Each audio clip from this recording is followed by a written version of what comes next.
England, Canada, Australia, and many other countries are led politically by prime ministers to the Queen.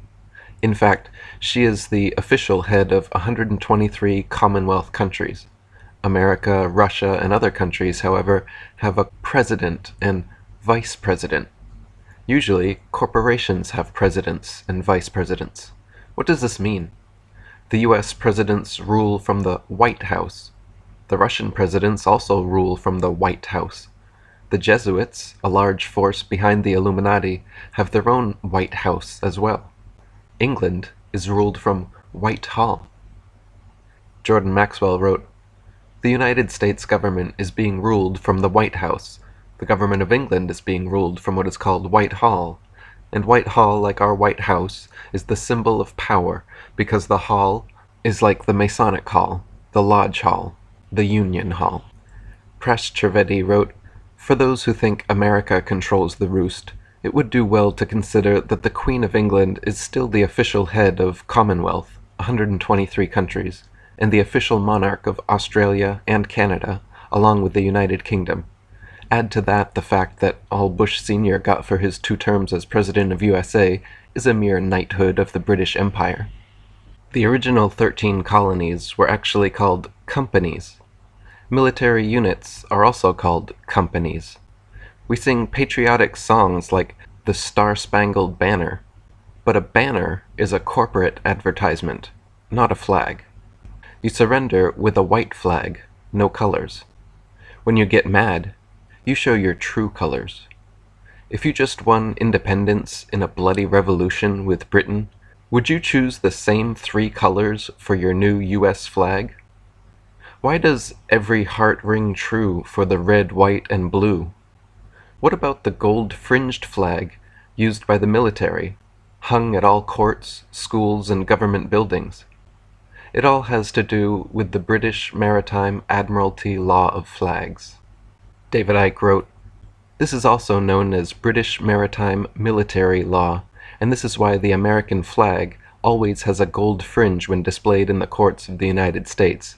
You find the same in government buildings and federally funded schools. The gold fringe is a legal symbol indicating that the court is sitting under British maritime law and the Uniform Commercial Code. Military and merchant law, not common or constitutional law, under the Admiralty Law of Flags, the flag displayed gives notice of the law under which the ship, in this case the court, is regulated. Anyone entering that ship, court, accepts by doing so that they are submitting to the law indicated by that flag.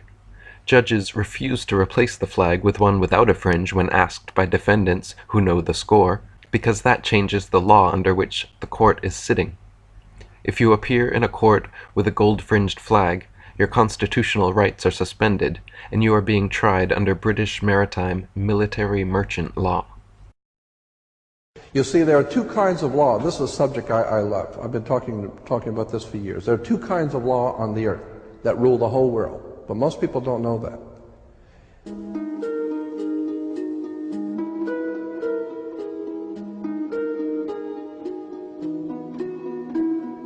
All over the world, all governments are ruled by what is called civil law.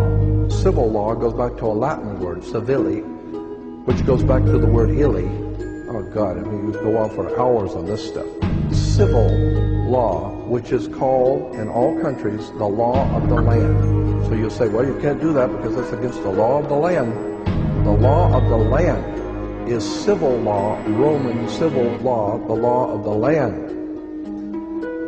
But there is a second law which also operates all over the earth identical. It's called UCC, Uniform Commercial Code. That is the law of God in the world of business.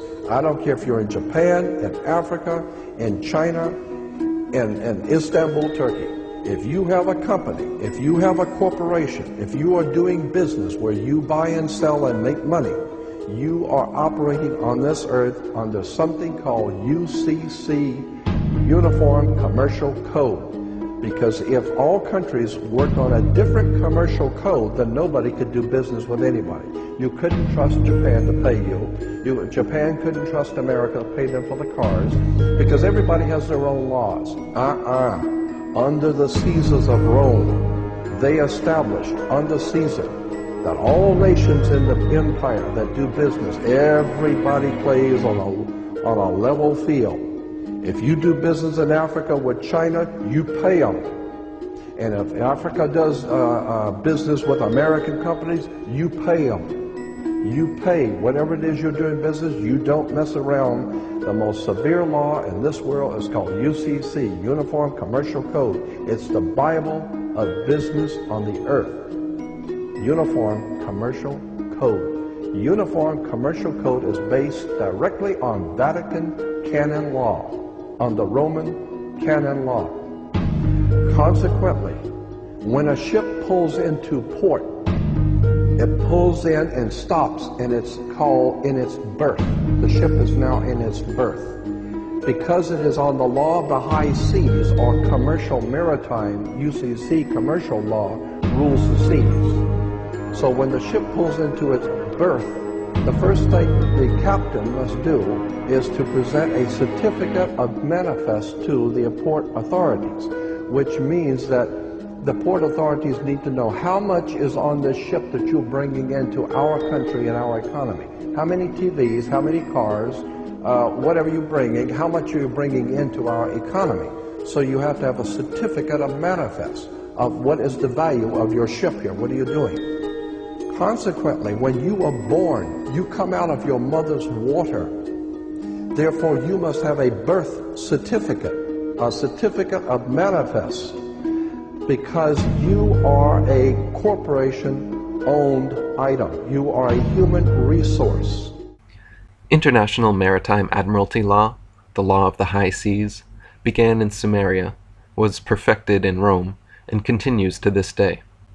Jordan Maxwell has explained that the way we trade commerce today is modeled after the Masons, Templar Knights' 1,000-year-old system. Notice how, regardless of whether you send a product by air, water, or land, you ship it.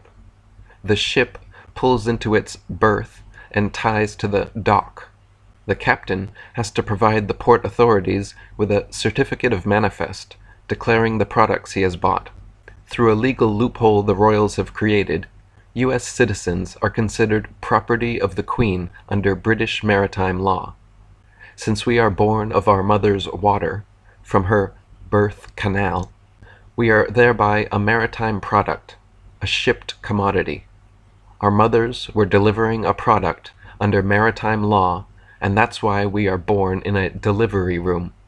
That's why the dock signs your birth certificate, your certificate of manifest. You're kept in the maternity ward. Why a ward? No other hospital areas are called wards. Prisons have wards and wardens. The judge sits on the bench for the bank. Banks are on both sides of a river. A river bank directs the flow of the current sea, the currency, the cash flow. The currency is deposited from bank to bank down the river. We're just consumers to advertise to, just human resources to be used up like batteries. And they are the social engineers, molding us useless eaters into wage slavery. Understanding words is what you really need to start doing. You need to start doing your homework and understanding words. If you put an S in front of words, it becomes swords. And that's what words are. They're cutting. They can cause you great trouble. Humans are word-controlled creatures. So we need to establish what words mean. Again, when we talk about law, there's a Roman maximum in law that says, "For he that would be deceived, let him."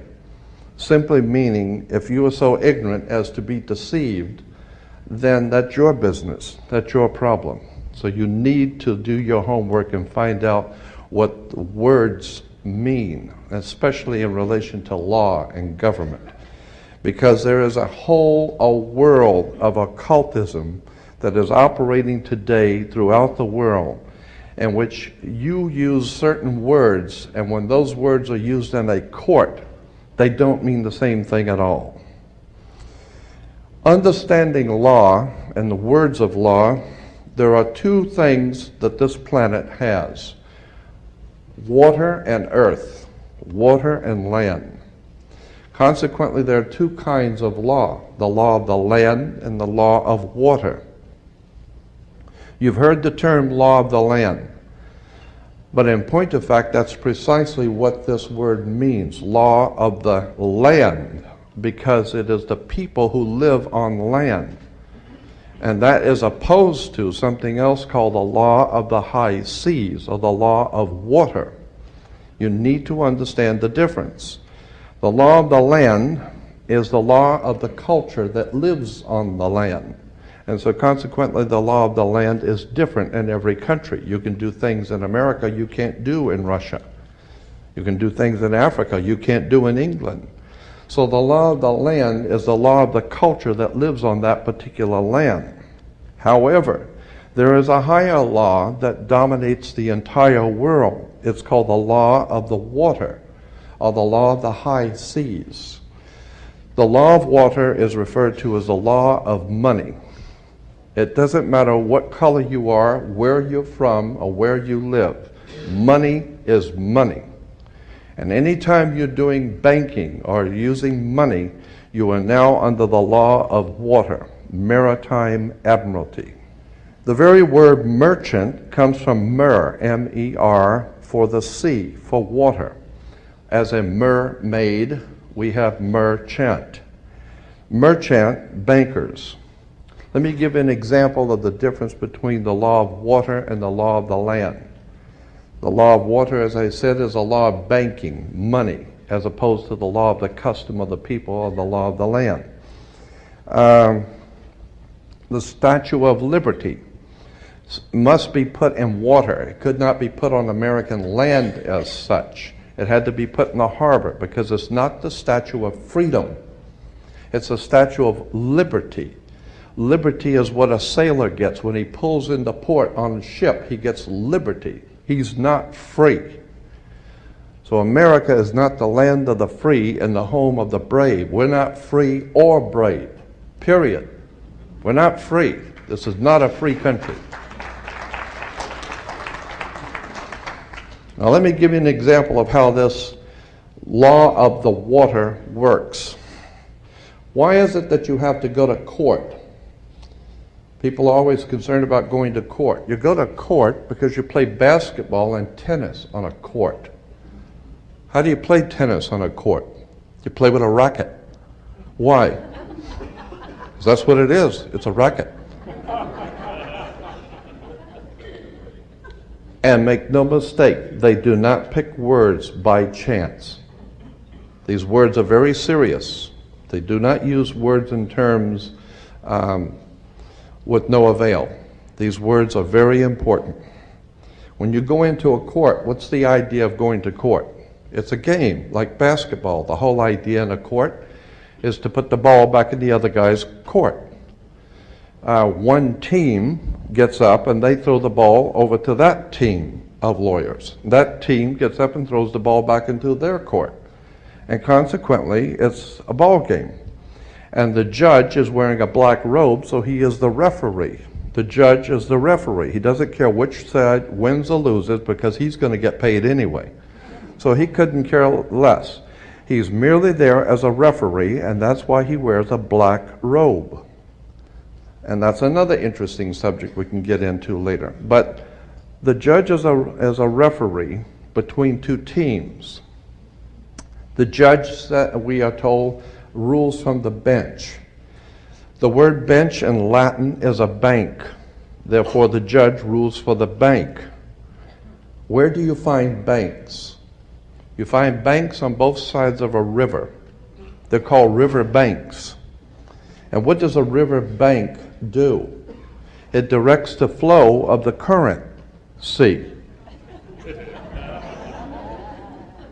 The juice. Consequently, your money is currency because it's the flow, the cash flow. And I'll give you an example of how this works. When a ship pulls into a harbor, all ships are referred to as female. Airships, rocket ships, sailing ships are always female. Why? There's a very good reason. Maritime Admiralty banking law says all ships are female because they're carrying items for money, and so consequently they are under Maritime Admiralty law. Let me give you an example of how this works. When a ship pulls into a harbor, it parks at the dock, and it ties off at the dock. The captain has to provide for the port authorities a certificate of manifest, because yesterday the ship was not here, but this morning the ship pulled in, so it has manifested. So consequently, all the products, the $800 million worth of TVs or Toyotas, have manifested. So each one of those items coming off of that ship has come off of water. And each end they has come in a ship, and consequently on a ship, all ships have a captain. The word captain comes from a Latin word capital, money. So the captain represents the money that's on board the ship. And as I said, the captain has to present to the port authorities a certificate of manifest for each and every item. How much does it weigh? What color is it? How many doors does it have? Etc. And consequently, the captain presents a certificate of manifest. The ship is sitting in its berth. Wherever a ship sits when it docks is called its berth. She sits in her berth. All the items, as I said, coming off that ship represent money. They came in on water. They are Maritime Admiralty product. And this is true all over the world. Now, when you were born, your mother's water broke. And when your mother's water broke, you came out. And this is why you have to have a birth certificate, because you are a Maritime Admiralty product under international law. You are considered, your body is considered a Maritime Admiralty product. Your mother delivered you. This is why if you go to Sears and buy a refrigerator, they will ship it to you. They will deliver it. And that's why you were in your delivery room. Your mother was delivering a product. Maritime Admiralty, you came down your mother's birth canal. And once you, and as you're taking one of the televisions or the cars off the ship and it falls down and breaks, that's all right. Sometimes they're stillborn, so consequently you've lost money on that one. Therefore you have to have a death certificate, and it's always signed by the dock. The dock has to sign your birth certificate and your death certificate.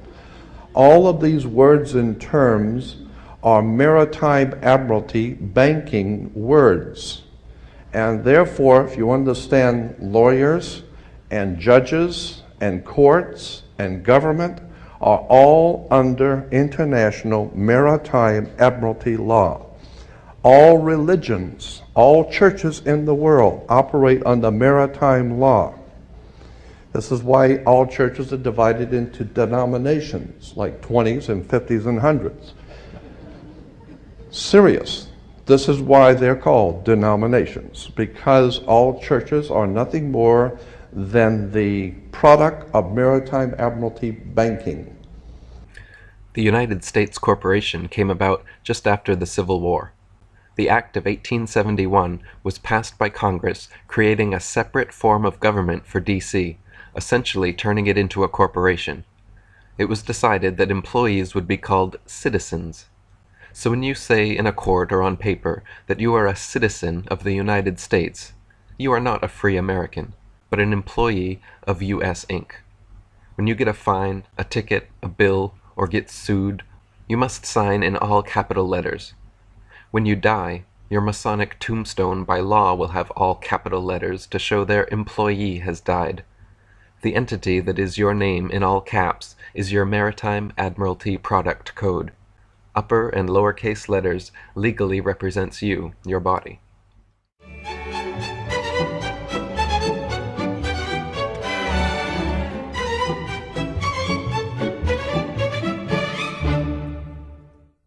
Ah, the government. It loves you and wants to keep you safe and well. It even wants to make paying taxes, fines, and court costs easier for you. How? Well, you'll need to meet your straw man. He was born the same day you were. He looks like you, has the same name, and lives in your house, but you never knew he existed. You will have even paid his parking tickets or taxes. The worst part? He's been dead from day one. From every birth certificate, a legal personality, or legal fiction, is created with the same name to confuse little old you into thinking it's you. So, there is a human you and a paper you, or as it's commonly known, a straw man. So when it seems like government officials, court clerks, or the police are speaking English, they aren't. They're speaking legalese, designed to make you agree to verbal and written contracts without even knowing about it, all spun from Black's Law Dictionary. For example, when the police say, "Do you understand?" you'll say, "Yes." What they are really saying is, "Do you stand under our authority?" Oops-a-daisy, you just created a verbal contract with them. Oh, you clever government. Did you know that whenever you register something, you are handing over title to the person you register it with? That's right. Whenever you register something with the government, they assume it belongs to them. Registered your car? Super! Now you are the registered keeper of your vehicle, and the government can crush it when you don't pay your, straw man's taxes. Expecting a new bundle of joy? Well then you need to register your little darling with a birth certificate. Then they can start the process all over again and create a new straw man for your little one. Isn't that great? So when Junior grows up, he'll be able to generate revenue just like you have. When you notify on your baby by signing the birth certificate, your child becomes a ward of state, and if the government doesn't like what you're doing, they'll assume it's okay to take the child away, or make new rules for things they don't like. Not enough school? Smacking your child? Shouting too loudly? Then it's off to social services for the little one. When you get a bill, it's sent to you, but belongs to your straw man, not you. That's why bills, fines, and summons start with Mr., Mrs., or Ms. Sometimes you'll see your surname in capitals, just like on a gravestone. That's because your straw man is dead, and just a silly piece of paper, created before you could comprehend or even consent to it. When you go to court, you represent your straw man, so you, the human, take on any costs, fees, taxes, and fines involved for the straw man. The human you doesn't even need to pay them. But you made a contract with the court by appearing on behalf of your legal personality or straw man, just like the government knew you would. Confused? Well, don't worry. The government doesn't want you to know anyway. If you knew, you'd stop paying things like council tax and parking tickets. Because when you go to court, you are representing your straw man. You are you, alive and made of flesh and blood. Your straw man, or legal personality, is a piece of paper created from your birth certificate. And you think it's you. What a silly Billy. The Uniform Commercial Code was approved by the American Bar Association, which is a franchise, a subordinate branch of the British legal system, and its hierarchy based in London's Temple Bar, named after the Illuminati Knights Templar secret society. The power that controls America is based in Britain and Europe, because that is where the power is located that owns the United States Corporation. By the way, if you think it is strange that a court on dry land could be administered under maritime law, look at U.S. Code Title 18b7. It says that admiralty jurisdiction is applicable in the following locations. 1. The high seas. 2. Any American ship. 3. Any lands reserved or acquired for the use of the United States and under the exclusive or concurrent jurisdiction thereof, or any place purchased or otherwise acquired by the United States by consent of the legislature of the state. in other words, mainland America. All this is founded on Roman law because the Illuminati have been playing this game throughout the centuries wherever they have gone. The major politicians know that this is how things are, and so do the government administrators, judges, lawyers, and insider journalists. Those who realize what is happening and ask the court for the name of the true creditor or recipients of the fines imposed by the legal system are always refused this information by the judge. The true creditors in such cases, and the ultimate recipient of the fines, are the bankers, to which the corporation, country, is bankrupt. Lawyers, or barristers, have to take the Bar Association bar exam just as alcoholics go to the bar, sugar junkies eat candy bars, and gamblers hope to get 3 bars on the slot machine. These all derive from the Templars' turn of the 13th century Temple Bar in England. Originally, the Temple Bar was literally just a bar, or chain between 2 posts next to the Temple Law Courts. This soon became a huge stone gate, and there were eventually 8 of these gates built so the elites could restrict and control trade within the city of London. They were taken down during the 19th century, but then each stone was numbered and kept in storage until 2004, when they just rebuilt the Temple Bar in London. I'm telling you that until you understand the laws, the symbols, the emblems, what these words mean, you're never going to suspect how far gone we really are. Did you know, for instance, that your birth certificate is a security on the stock exchange in the New York stock market? Did you know that? Because if you order your birth certificate, get a new one, order your birth certificate, it'll only cost you, sometimes it's free, it'll only cost you a few dollars. Order your birth certificate. On your birth certificate, all birth certificates in this country, on the bottom, it will tell you this is printed on security papers. Do not accept it not on full color security paper. Then on the right-hand corner, you will always have a series of numbers, red numbers, printed on the birth certificate.